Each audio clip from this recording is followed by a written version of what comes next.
We're playing Elkton-Pigeon-Bayport Laker. It was our last game of the year, and we were playing at home.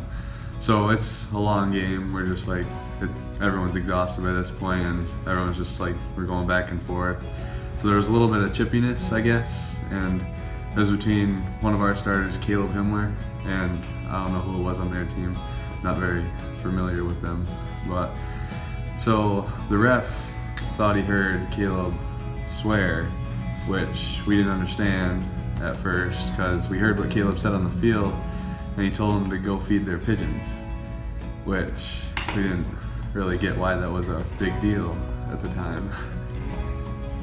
So I see all this happening, and the flag goes out, and Coach and I we're standing there, and we're like, what just happened? And we see him get ejected, and they eject Caleb Himmler from the field, who is, last year was probably the quietest kid we had on the football team. And as Michael was saying, you know, we have a rule on the team, and it's a very legit rule. We don't allow swearing.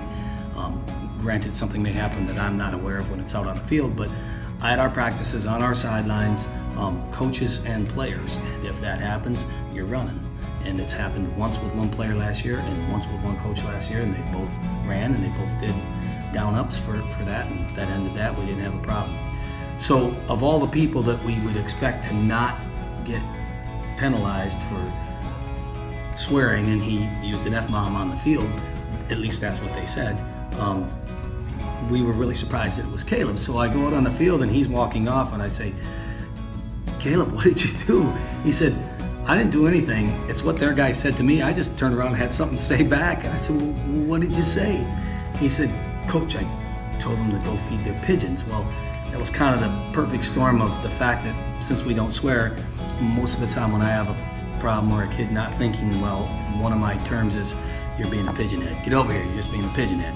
So I used the word pigeonhead, and they happened to be out in Pigeon Bay, so it just kind of all pulled together. He got angry, told them to go home and feed their pigeons. They thought he dropped an F-bomb, and they kicked him out of the game. Every player out there's going, Coach, he just told them to feed their pigeons. So he got ejected from the game for telling them to go have some bird seed.